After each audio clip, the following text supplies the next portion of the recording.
Shalom, shalom, shalom, everyone. It is great to be with you. Sorry I couldn't make it last week. I was indisposed, all right? And so I do apologize for missing that. But today, what I want to do is start actually in chapter 11 of Leviticus because we missed it last week. And I think it's kind of important to take a look at that. It's like really important. Okay, so let's check that out. If you guys want to, I would encourage you to get the Way Congregation app. It's got all kinds of cool stuff, like a Bible that will read to you, and lots of books and other amazing stuff that you're going to really enjoy. So do check that out. Plus, we have the calendar of the Way Congregation. And if you can join us, we will be having our Passover celebration April 15th. That's a Friday evening at 6:30. The doors open at 6 at the Way Congregation in Lakewood, Colorado. And you're invited. You do have to get tickets, though. We have done our very best to keep the price as low as possible, but we do have real costs, all right? But if it's just too much for you, then contact us, and we will make provisions, okay? Because people have donated for people that cannot afford it. So that might be you. But if you can, then go ahead and pitch in and join us. We'd like you to be there. So hope to see you then. Let's get into today's text because there is just so much amazing stuff to look at. I can hardly wait. All right. So let's start in chapter 11. All right. Now the Lord spoke to Moses and Aaron, saying to them, "Speak to the children of Israel, saying, these are the animals which you may eat among all the animals that are on the earth." All right. I'm going to stop right there, guys. So what he says here is these are the animals that tochlu. See this word here, this root aleph, kaf, and lamed. It comes from the word achal, which means to eat, or the word for food is ochel. Okay, ochel is food. All right, so something that you can eat is food. All right, this is really simple. Sometimes people start getting into this whole thing of, well, how do I share with people that think that I'm crazy because I don't eat pork or whatever? Look, instead of going to Mark 7 and saying, well, in the Greek, it actually says this, I think that is a bit of a waste of time. Okay, I think it's a lot more efficient to just say, look, Jesus was talking about food. All right. And what is the definition of food? God gives us the definition of food in Leviticus chapter 11. Animals that you can eat, food. Animals you can't eat, not food. All right. Simple. I mean, it's that simple, right? Instead of trying to get into the linguistics of it and, explain, well, in this or different manuscript, it actually says this. Those are going to be rather fruitless. But if you just go back to Leviticus 11 and say, look, this is what God said you can eat. This is what God said you can't eat. It's really simple. And what I would also encourage you to do is say, well, look, you and I probably agree that we don't eat rat. Like in America, we do not consider that food. I don't think anybody considers rat to be food. We think it's nasty. Right now, in other countries, they think it's food. Okay. We also don't think dogs and cats are food, right? Because, that's just weird.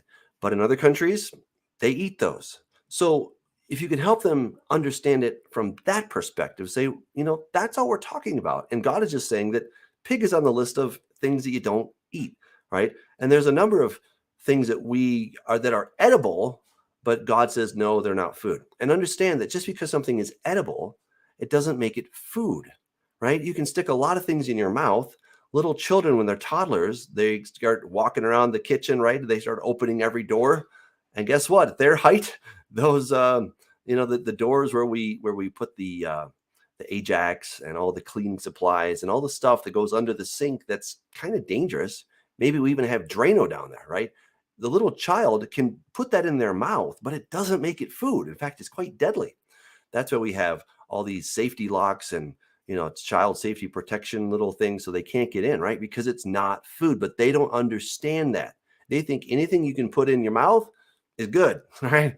And we understand as adults that, no, it doesn't make it edible. I mean, yeah, you can eat it, but you shouldn't, right? Because it's really bad for you. So that's what we're talking about right here in this chapter is God is telling us, look, there's some animals that you can eat. There's some animals you can't eat. Just because you're able to kill them and take their meat and put it on the barbecue, it doesn't make it food. So here's what he tells us. He gives us the basic rules. Among the animals, whatever divides the hoof, having cloven hooves and chewing the cud that you may eat. Okay, so that's the rule. That is pretty simple rule, right? God is going to tell us, like, this is what it is. And then he gives us some examples. And of course, there are some things that kind of look like it, but he spells it out, like why you can't actually eat those. All right, so let's take a look at those. He says, nevertheless, these you shall not eat among those that chew the cud or those that have cloven hoofs. The camel, because it chews the cud, but it does not have cloven hooves, is unclean to you. Right? So understand that this animal, it meets one of the requirements, but not the other requirement. And so therefore, God's like, nope, you can't do it. And upon further inspection, what we discover is that a lot of these animals that God said, well, I think all the animals that God said not to eat, turns out they're really not that healthy for you. So I think God kind of knew what he was talking about. I don't know, it's just a hunch, right?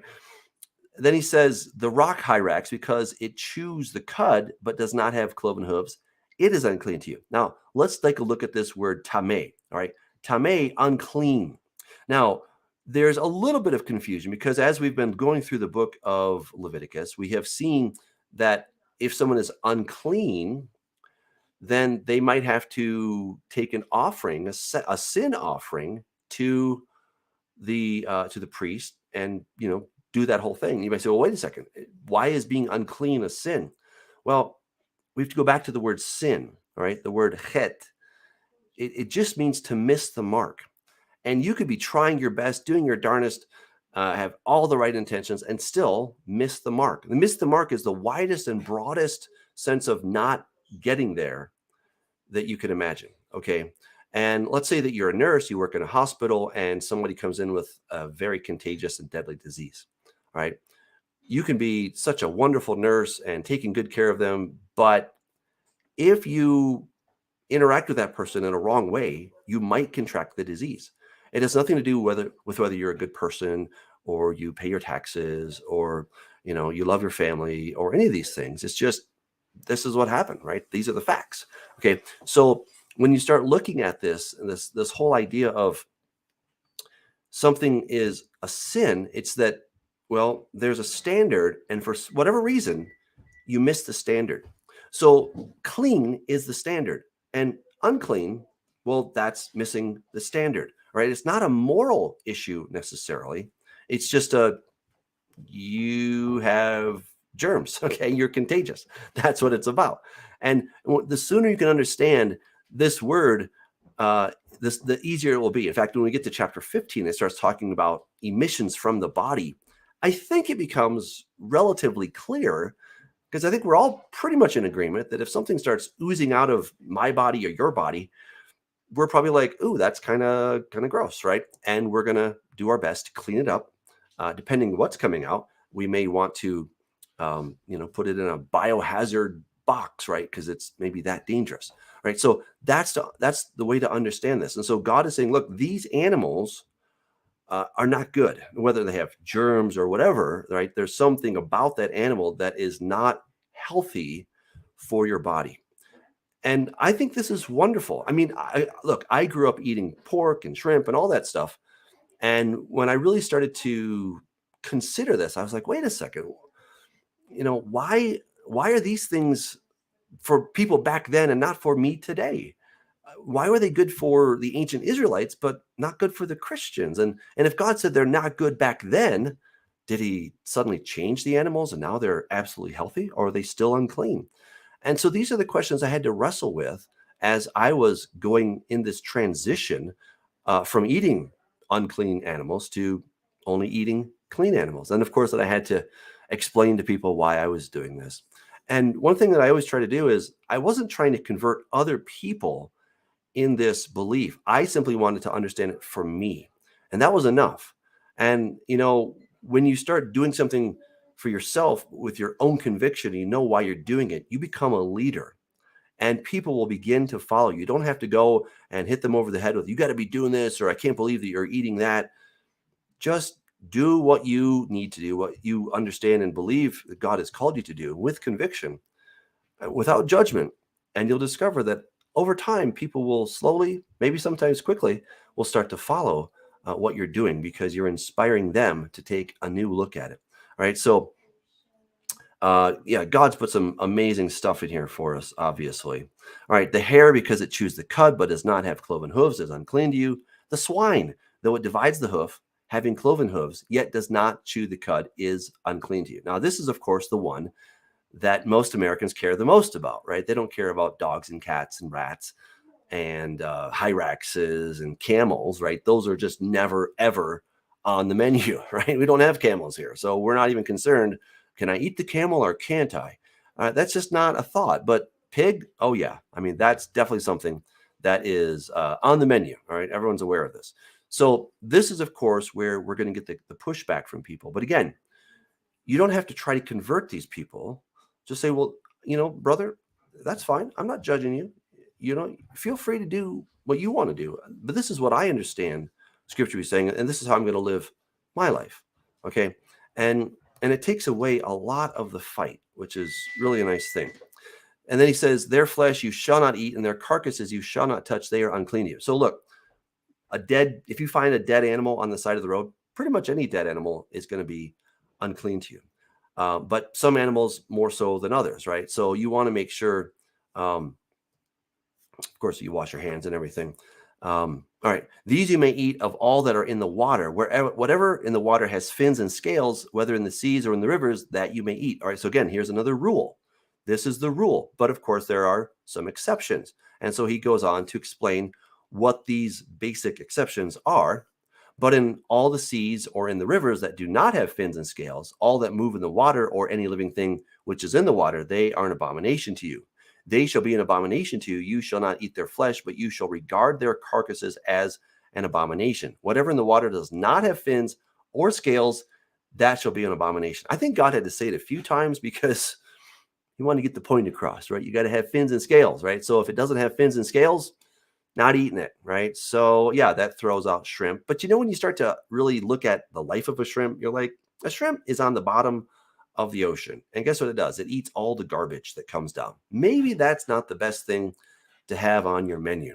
Same with other crustacea, right? So he goes on, and these you shall regard as an abomination among the birds. They shall not be eaten. They are an abomination. Now, there seems to be no particular rule for the birds. And so he lists all the birds that are not to be eaten. And if it's not on the list, you can eat it. But if it's on the list, you can't eat it.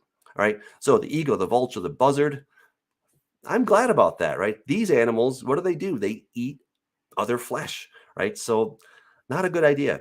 The kite and the falcon after its kind, every raven after its kind, the ostrich, the short-eared owl, the seagull, and the hawk after its kind, the little owl, the fisher owl, and the screech owl, the white owl, the jackdaw, and the carrion vulture, the stork, the heron after its kind, the hoopoe, and the bat. Bat.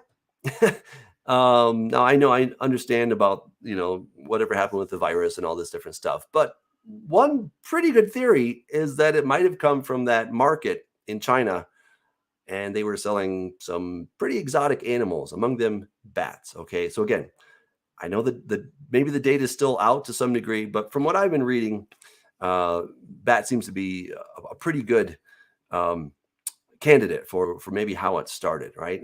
Just some things we should not be eating, people. Okay, and bats, yeah, that's one of them. So maybe who knows if that's where the coronavirus came from. All right, all flying insects that creep on all fours shall be an abomination to you. I'm so glad that God said that, because I really don't like creepy things that are on four legs. These you may eat of every living or every flying insect that creeps on all fours, those which have jointed legs above their feet with which to leap on the earth. These you may eat. All right. So these are food. Locust after its kind, the destroying locust after its kind, the cricket after its kind, and the grasshopper after its kind. But all other flying insects which have 4 feet shall be an abomination to you. Well, I don't plan on eating grasshoppers anytime soon, but I guess it's good to know if I get in a pinch, then I can collect a bunch of grasshoppers, throw them on the Barbie, and have something to eat, right? I don't know. I'm hopefully I won't have to ever sample those, right?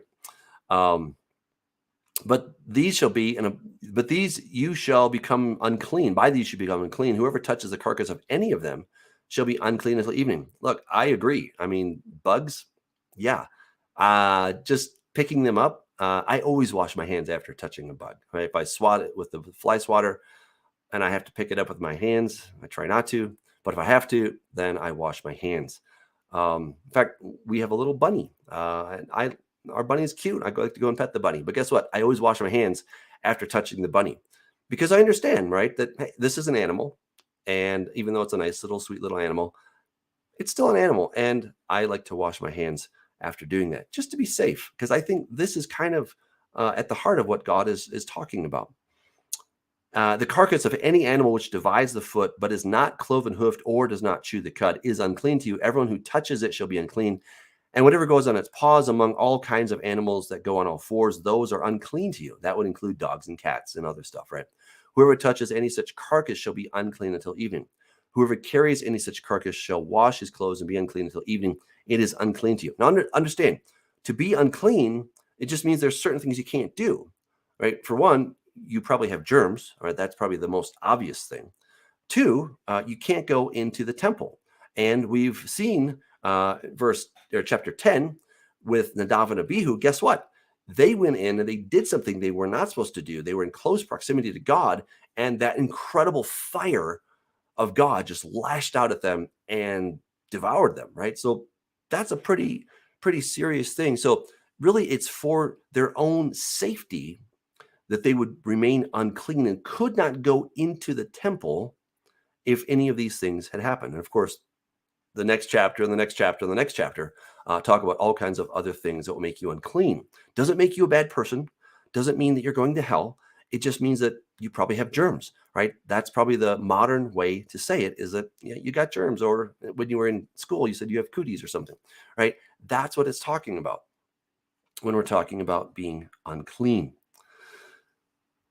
These also should be unclean to you among the creeping things that creep on the earth, the mole, the mouse, and the large lizard after its kind, the gecko, the monitor lizard, the sand reptile, the sand lizard, and the chameleon. These are unclean to you among all that creep. Whoever touches them when they are dead shall be unclean until evening. Anything in which any of them falls when they are dead shall be unclean, whether it is any item of wood or clothing or skin or sack, whatever item it is, in which any work is done, it must be put in water, and it shall be unclean until evening. Then it shall be clean. Any earthen vessel into which any of them falls you shall break, and whatever is in it shall be unclean. All right, again, so an earthen vessel, right? This is made of clay, probably not fired at a high temperature, so it means it's still porous. It's still porous, right? So the germs from the animal can then get into the bowl, and then if you then put your Cheerios in that with milk, and then you're going to start eating that, right? So you don't want to do that. I mean, I think this is basic hygiene stuff, really. And you just don't want to do that. In such a vessel, any edible food upon which water falls becomes unclean. This makes sense, right? I mean, right? If a mouse goes into your bowl and it's porous, and then you put water in that, well, guess what? All the mouse germs go into the bowl, and then when you put water in it, they go back into you. Simple stuff, right? You don't want to do this. There's so much wisdom in this. It's just a shock that Christianity at large is against this chapter, and they think that it's done away with. But I'm so glad God put this one in there. And everything in which a part of any such carcass falls shall be unclean, whether it is in an oven or a cooking stove, it shall be broken down, for they are unclean and shall be unclean to you. Nevertheless, a spring or a cistern in which there is plenty of water shall be clean, but whatever touches any such carcass becomes unclean. And if a part of any such carcass falls on any planting seed which is to be sown, it remains clean. But if water is put on the seed, and if a part of any such carcass falls on it, it becomes unclean to you. And if any animal which you may eat dies, he who touches its carcass shall be unclean until evening. So any animal that you can eat, if it dies and you touch it, you're unclean. Why? Because again, decaying flesh, sorry to get gross here, but decaying flesh tends to, well, it's nasty, right? It starts to have stuff on it, right?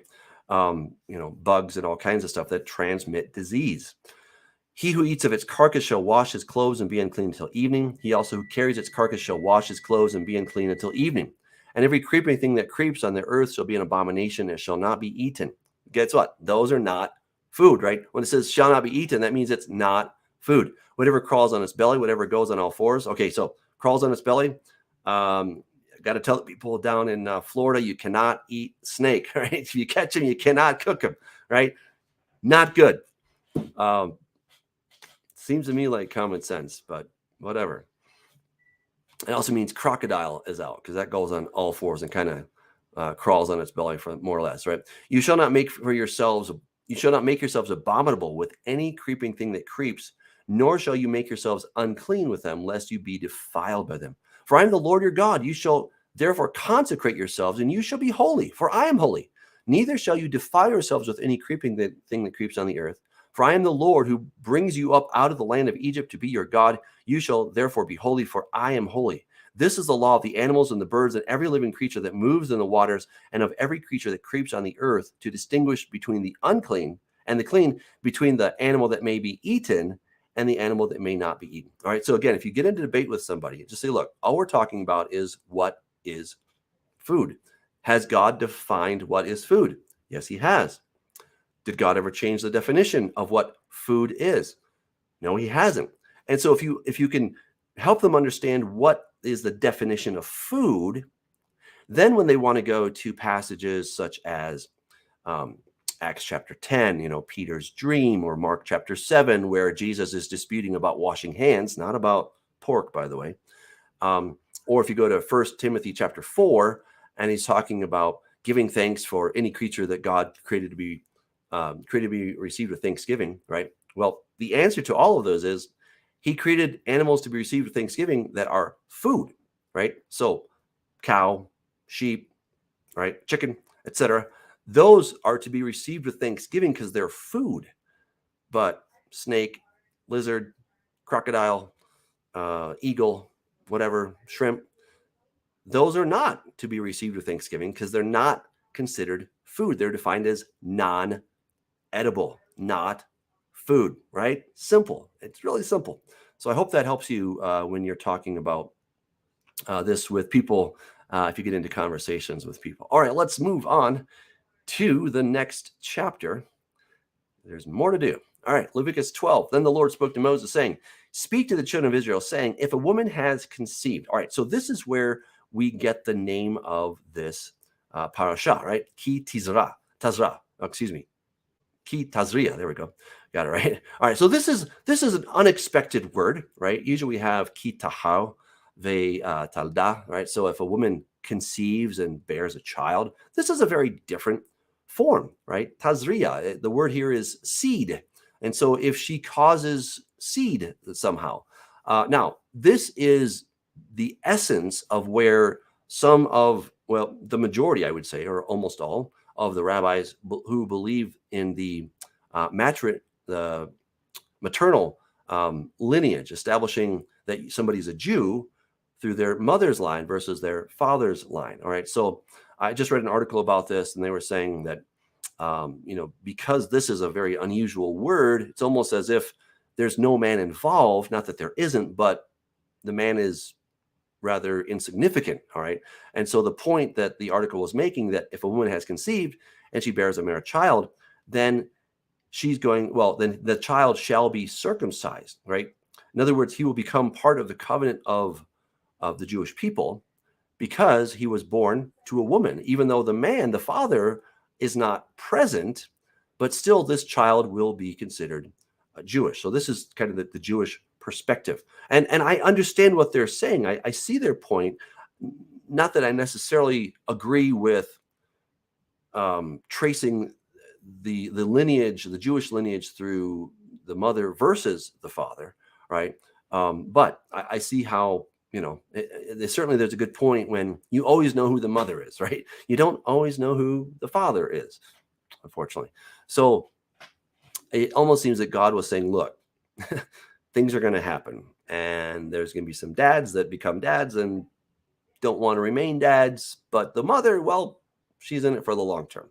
So regardless, this child will be considered not just Jewish, but be considered a Hebrew or Israelite. Okay.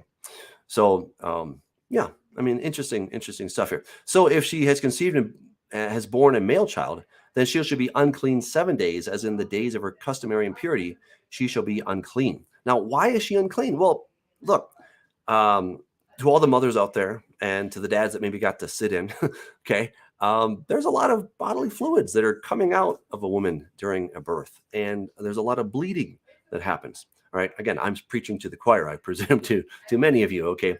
But understand that you're unclean, right? A woman is unclean after giving birth to a child, right? She's in no condition to go into the temple. She has blood coming out of her and perhaps other things. So it's not a very pleasant situation, and that she should be sequestered or kind of put away. Again, not in a bad sense, but just that she gets time off. And, she's unclean, right? Because she has blood coming out of her. And on the 8th day, the flesh of his foreskin shall be circumcised. Now, it's interesting here. This is not in the passive tense. This is actually an active tense. It doesn't say who is going to do it, but it just says some male will circumcise the flesh of his foreskin. All right.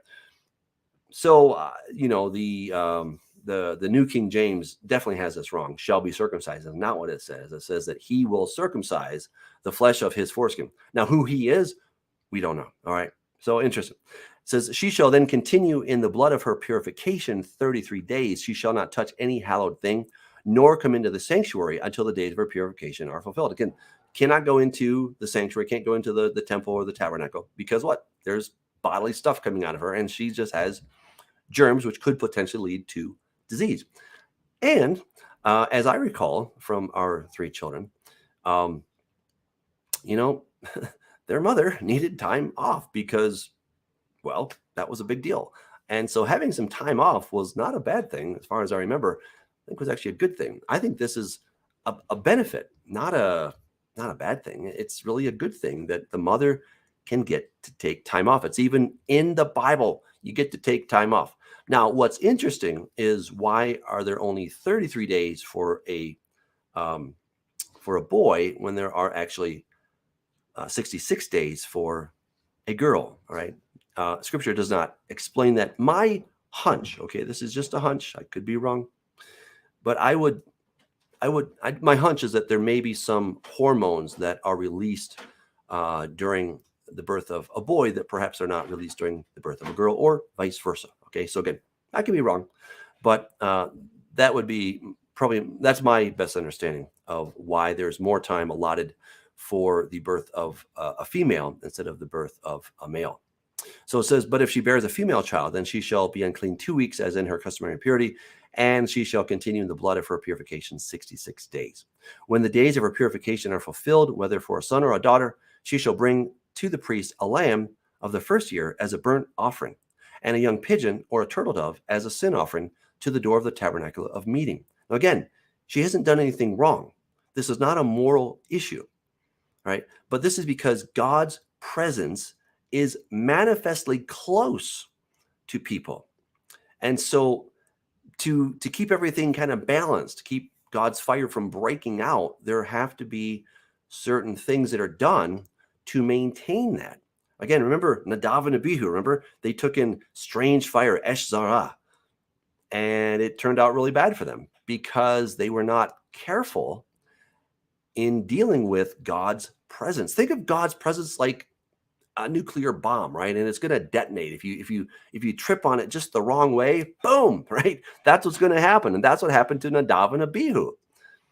So all these things that are taking place and being performed by the priests are to maintain this equilibrium, this balance, because God's presence is there, and God's presence is explosive. God is a consuming fire. And we cannot ever lose track of that when we're looking at these different laws. And in fact, when we understand God's nature and what he looks like and how he has fire and electricity coming out of him, then all these things become a lot more sensible. Like, oh, I get it. Like God's fire. And so to contain that, to allow there to be this compatibility and this close relationship, these things have to, of course, take place. Now, today, we don't have that manifest presence in our midst. Jesus, the high priest, took his own blood into the tabernacle, not of this creation, not made with hands, right? The one in the heavenly sphere. And he offered his blood there. And then he sat down at the right hand of the Majesty on high, and, waiting for everything to play out, of course. But so we don't have that here today. Now, we do have the Holy Spirit, yes, but the Holy Spirit doesn't seem to be, shall I say, dangerous. Okay, I'm not saying he's not dangerous, because he can certainly kill you, right? I mean, Sapphira, Priscilla, whatever their names are, Ananias and Sapphira, right? Yeah, it didn't turn out well for them either, right? But it wasn't because they came in proximity to something. It's just the Holy Spirit was manifest. They blew it. Anyway, that's another study, right? So this is why this all has to happen. Then he shall offer before the Lord and make atonement for her, and she shall be clean from the flow of her blood. This is the law for her who has borne a male or female child, or a female. And if she is not able to bring a lamb, then she may bring 2 turtle doves. So this is a lot cheaper, okay? And 2 young pigeons, one as a burnt offering and the other as a sin offering. So the priest shall make atonement for her, and she will be clean. All right. So obviously, a sheep, that's something that a shepherd is going to raise. Turtle doves, they're just hanging out, right? And you just have to catch them. That's a whole lot cheaper compared to an animal that is raised. Okay, Leviticus 13 and 14 are all about leprosy. And to be fair, this is a little bit tedious. This is like reading, kind of a medical, a medical journal or something like that. It's like, oh, okay. But God put all this in there, not for just casual reading. This is for the Levite to know what to do in case somebody has a leprous sore. Okay, so now there's a little bit of, clarification needed on the word leprosy, because leprosy seems to be kind of a wider range of diseases. But the characteristic mark of it is that it's some kind of a disease that allows raw flesh to be on the person, right? And of course, as we've just seen, any kind of bodily fluids or something coming out of your body makes you unclean. So if you have a perpetual condition where you have exposed flesh, well, guess what? You're unclean, right? That's definitely what this is talking about. Now, how somebody became a leper is another discussion. When we start looking through Scripture, it seems that it is somehow based on slander, okay? At least to some degree. I'm not saying that every case was necessarily that, but certainly some of them. When God had Moses put his hand in his pocket and then take it out, it was full of leprosy. But right before that, he said, "Oh, I can't talk, God. Why don't you send somebody else?" Perhaps that happened to him because he was, in a sense, he was slandering God. When Miriam became a leper for a week, what happened to her? She was slandering Moses, all right?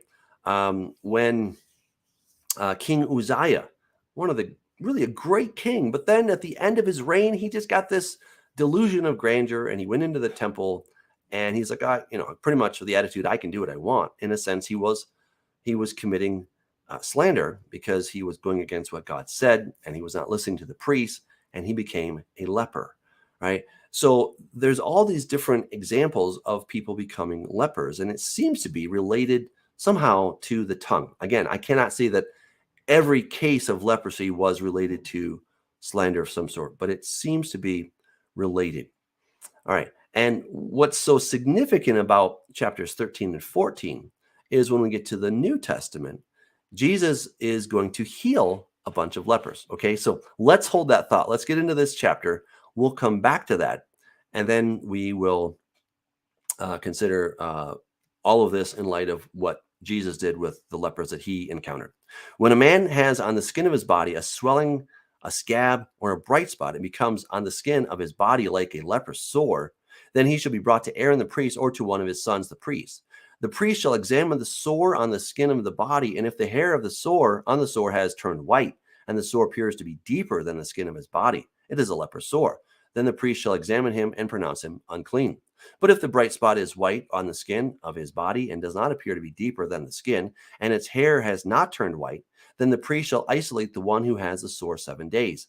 And the priest shall examine him on the 7th day. And indeed, if the sore appears to be as it was, and the sore has not spread on the skin, then the priest shall isolate him another 7 days.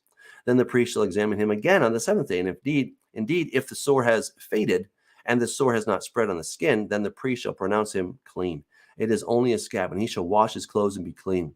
But if the scab should at all spread over the skin after he has been seen by the priest for his cleansing, he shall be seen by the priest again. And if the priest sees that the scab has indeed spread on the skin, then the priest shall pronounce him unclean. It is leprosy. When the leper sore is on a person, then he shall be brought to the priest. And the priest shall examine him, and indeed, if the swelling on the skin is white, and it has turned the hair white, and there is a spot of raw flesh in the swelling, it is an old leprosy of the skin of his body. Then the priest shall pronounce him unclean, and shall isolate him, and shall not isolate him, because he's unclean. And if leprosy breaks out all over the skin, and the leprosy covers all the skin of the one who has the sore from his head to his foot, wherever the priest looks, then the priest shall consider, and indeed, if the leprosy has covered all his body, he shall pronounce him clean, who has the sore. It has all turned white. He is clean. But when raw flesh appears on him, he shall be unclean. And the priest shall examine the raw flesh and pronounce him to be unclean, for the raw flesh is unclean. It's leprosy, right? So understand here, this is just a basic cause and effect. If you have open flesh, you are unclean. I think we would all agree with that, right? If somebody comes into the hospital and they've got a bunch of knife wounds and they've got flesh hanging out, would we not think that they're unclean? Of course we would, right? We're like, oh my goodness, this person got open wounds, right? And he needs medical attention. And guess what? The doctors, before they go work on him, they're going to wash their hands. And after they work on him, they're going to wash their hands, right? And all the things that this person has touched, what? They're going to sanitize. They're going to change the sheets for the next person, right? Because he's unclean, right? I mean, this is basic common knowledge. We understand it today. The trouble is we have to just put it back in the context of back then. So here you have a condition where people have open flesh all the time. And so this person is considered unclean, right? And the priest shall examine him, and indeed, if the sore is turned white, then the priest shall pronounce him clean. Who has the sore, he's clean.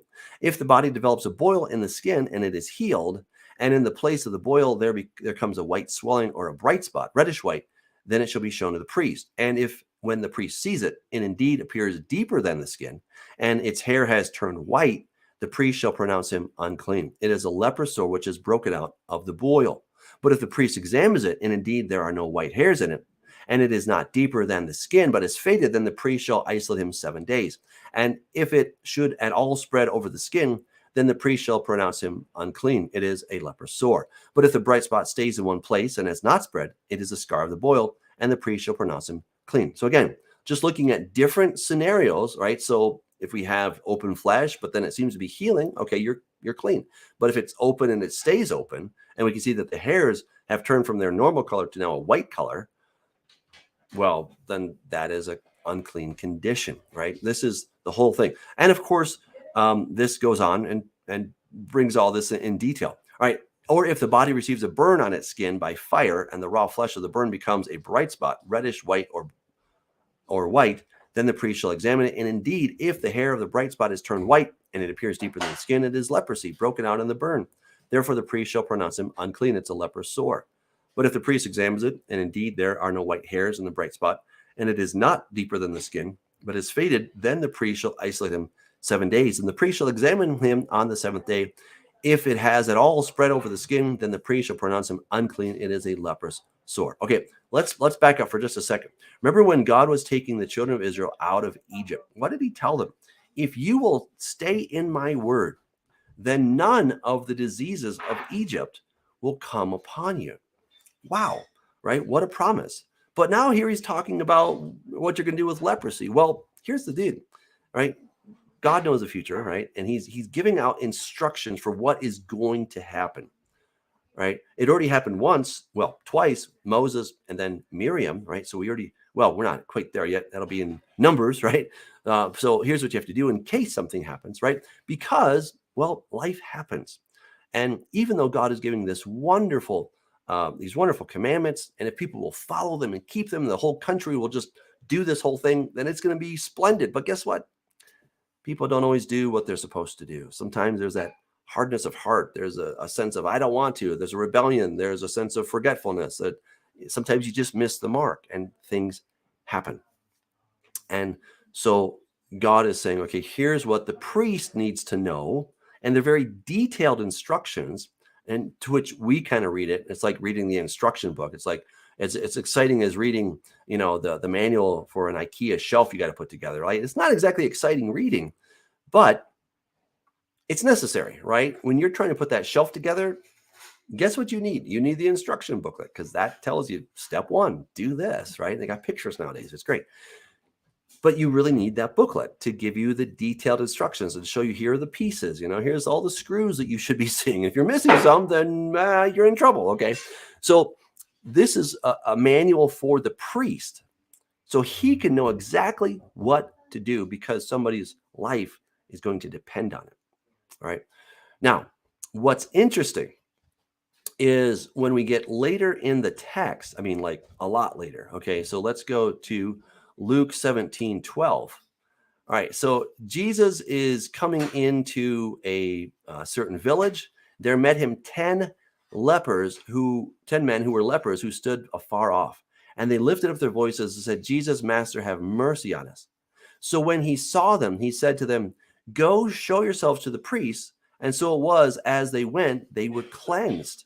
And one of them, when he saw that he was healed, returned and with a loud voice glorified God, and fell down at his face, at his feet, giving him thanks. And he was a Samaritan. So Jesus answered and said, were there not 10 cleansed? But where are the 9? Were there not any found who returned to give glory to God except this foreigner? And he said to him, "Arise, go your way. Your faith has made you well." Okay. So you've got these 10 lepers, right, that are actually cleansed. And he says in another text, he says that, in the days of Elijah, it was only the foreigner, it was only Naaman who was actually cleansed of his leprosy. Wow. Right. This is a terrible rebuke to the Israelites, right? That you could have been healed. You had a prophet in your midst, but it was only Naaman who came and was actually healed. Why is that? Because they weren't going to God. They had the tools, right? They had the resources. They had the prophets that were there and could just say, "Okay, go bathe in the Jordan River." How easy would that have been? And yet it says none of them were healed in the days of Elijah. Only the foreigner Naaman was healed of his leprosy. That's so amazing. Now, there's no other record of any Israelite being healed, right? Of course, we have, as I said, Moses and Miriam, but aside from them, we don't have any record of people being healed of their leprosy, but they could have been if they'd only asked. And so one of the major signs of the Messiah would be that he would heal the sick, give sight to the blind, and cleanse the leper. And so what Jesus then tells them is, go show yourselves to the priest. Because understand that the priests had never, maybe with the exception of Miriam, but they had never had to do what is in chapter 14. Like, what do you do when somebody's actually healed of leprosy? They'd never done this. And so this is going to be a major sign that the Messiah has come. When you see lepers being healed, you know that Messiah has come. And so, Jesus is saying, look, 10 of these guys went away to be healed. Only one came back to give thanks and glory to God. And that is a foreigner. That's, again, a terrible rebuke of the spiritual condition of the Israelites, or at least the Judeans in that day, of that, they were healed, and yet they didn't go back to give glory. However, when they went to the priests, they'd be like, wait, you were a leper. Now you're not a leper. What happened? Right. And this is going to be big time authentication of who Yeshua is. And this is why he told lepers again and again, just go show yourself to the priest. Right. First of all, that was the lawful thing to do. That's what the Torah said the person had to do. But secondly, this would be a tremendous testimony. Rather than going and telling everybody that it's kind of the riffraff, go tell the actual leaders, and they'll say, wait a second, you were healed of leprosy. That must mean the Messiah is here. That'd be such a powerful testimony. And well, the message got through to some, obviously, but to others, it certainly didn't. All right. And so this is what Jesus was up to, is that he was authenticating, proving that he was the Messiah. He didn't come and, say on the rooftops, I am the Messiah and I have all these powers, but he went and he did. And he did what was expected, what was required of the law, and something that nobody had ever done. That's what was so cool about that, about the miracle that Jesus was doing.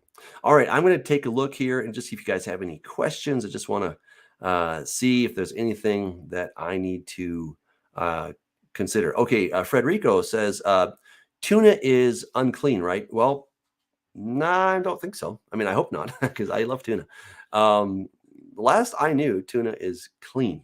All right, so yeah, somebody can correct me on that if you know, but yeah, tuna is clean. Okay, good. Yes, we're all in agreement. We're not going to eat bugs or reptiles. Wonderful. Okay, excellent. Okay. Yeah, Hannah says that shrimp and lobsters are insects of the sea, according to lobsters divers themselves. Lol. Yes, I would agree with you. Better not to eat that stuff. Okay, not so good. Very cool. You can see Jane Doe is back. That's really awesome. Very good. Well, very good, guys. So glad that we could go through this together. Wonderful insights that God has for us in His Word. Even sometimes when we go through those chapters, you're like, I don't know. This one's kind of like reading a manual. Well, it is a manual. Like that's kind of the point. Okay, so it's not.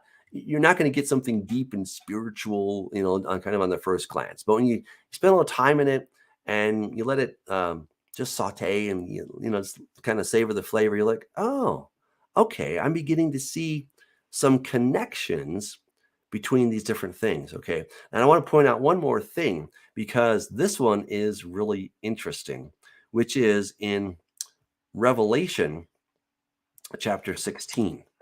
All right, so in Revelation 16, obviously the world has gone to pot. There's no question about that. So he pours out the final bowls of wrath of God on the earth. So the first went and poured out his bowl upon the earth, and a foul and loathsome sore came upon the men who had the mark of the beast and those who worshipped his image. All right, so without getting into too much detail, it's pretty nasty stuff. But remember, these guys are worshiping the beast, so they're completely endorsing the beast. Notice what the beast is going to be doing for 42 months. The beast, it says, he was given a mouth speaking great things and blasphemies, and he was given authority to continue for 42 months. Then he opened his mouth in blasphemy against God, to blaspheme his name, his tabernacle, and those who dwell in heaven. It was granted to him to make war against the saints and overcome them, and authority was given him over every tribe, tongue, and nation. So this guy is the big mouth, right? He's blaspheming. He is slandering God. That's another basic way to understand blasphemy. He's slandering God. So the people that endorse that message, the people say, yes, I totally agree with that, because they're worshiping the beast and his image. They're going to suffer this terrible thing of getting these boils, something that would be akin to some kind of leprosy. All right, they're going to have open flesh on their bodies, and then they're just going to curse God even more. But it's because they've been cursing God and they're agreeing with the guy who's cursing God and those who dwell in heaven, that this has come upon them in the first place, right? So now in Corrupting Image Volume 3, I actually talk about this, and I talk about zombies, okay? Because I think the people that take the mark of the beast are going to be transformed at a genetic level, right? And they're going to become superhuman. They're going to become immortal, but it's not quite the immortality that they were expecting. And if we look at in Revelation chapter 9, you see there, it says that men will seek death, but it will flee from them. Well, look, if you're looking to die, but you can't die, what do you call that? It's called immortality. But it's apparently not a very good kind of immortality, because they want to die. There's something they're not liking, but they're seeking death, but then they can't, right? So, and then these boils come upon them. I talk about what I think that is in the book. I mean, there's some pretty heinous diseases out there that have lots and lots of open, just nasty. I can't even explain it to you. But it's called, necrotitis fasciitis. I think that's how you say it. And basically rotting flesh. Okay. And yeah, what a wonderful topic, right? Anyway, so that's kind of where that is. All right. Well, guys, thanks again. Many blessings. Take care.